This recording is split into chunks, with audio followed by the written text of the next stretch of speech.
The first time she cried in that enormous house, she didn't make a sound. Tears slid down her cheeks as she stared at the ceiling that was too high, too white, too unfamiliar, and she pressed her fists into the mattress to keep herself from shaking. At 19, she had imagined adulthood would feel like freedom, like laughter and loud mistakes and discovering who she was meant to be. Instead, it felt like this room cold, vast, and swallowing her whole. Her name was Mira, and only a month ago, she had lived in a cramped apartment with peeling paint and a mother who worked 2 jobs and still smiled every night. Now she was thousands of miles away, legally married to a man old enough to be her grandfather, a man everyone called Ra. The contract had called it an opportunity, a way out of poverty, a chance at stability. No one had warned her how heavy stability could feel when it settled on your chest and made it hard to breathe. Ra was 70, tall even with his stoop,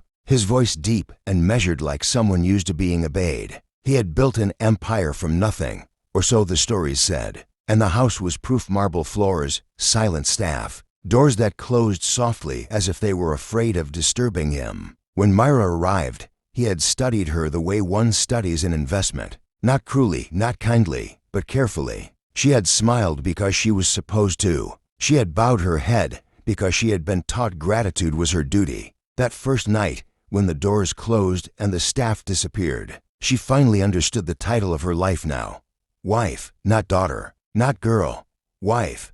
And the word felt far too large for her small, trembling heart. "I'm too young to handle this," she whispered into the darkness, her voice cracking as the truth escaped her lips. She wasn't speaking to Ra. She wasn't even speaking to God. She was speaking to herself, to the frightened girl still living inside her, the one who liked cheap novels and dreamed of college and love that grew slowly. Ra noticed her tears long before she realized he was watching. He didn't reach out. He didn't raise his voice. He simply said, "Crying won't change what's been agreed upon." The calmness of his words hurt more than anger would have. She nodded, wiping her face quickly, ashamed of her weakness. In that moment, she understood that survival would require silence. Days passed like slow-moving shadows. Mira learned the rhythms of the house, the unspoken rules, the expectations. She learned when to speak and when to stay invisible. Ra was not unkind, but he was distant,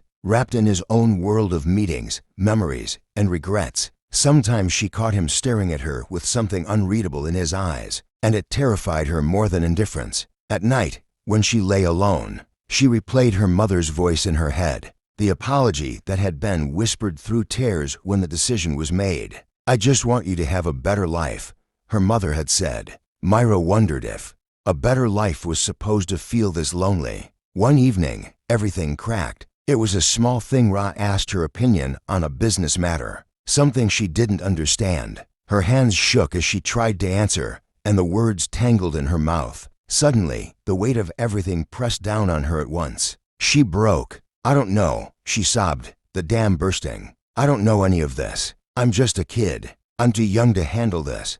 Her shoulders shook violently, the words spilling out like a confession she had been holding since the day she signed her name. For the first time, Ra looked startled. Silence filled the room, thick and heavy. Viewers watching this moment might feel their own hearts tighten. And if this story is touching you right now, remember to subscribe, because stories like Mira's deserve to be heard. Ra finally spoke, his voice quieter than she had ever heard it. "I forget," he said slowly, "how young 19 truly is."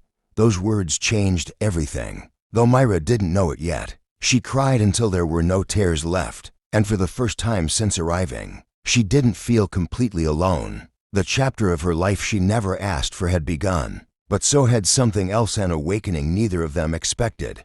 After that night, the house felt different, not warmer, not kinder, but altered, as if the walls themselves had shifted slightly to make room for something new. Ra began speaking to Mira not as an object of obligation, but as a person whose presence mattered. He asked about her childhood, her favorite memories, the dreams she had buried because they were inconvenient. At first, she answered carefully, afraid that honesty might be a trap. But slowly, cautiously, she let pieces of herself surface. She told him about wanting to study literature, about writing stories in secret notebooks, about fearing that her youth was being erased before she had even lived it. Ra listened, truly listened, and in those moments, his age showed not as power, but as weariness. One afternoon, Mira found him sitting alone in the garden, staring at a tree that was older than both of them combined. "Do you regret it?" she asked suddenly, surprising herself with her courage. He didn't pretend to misunderstand.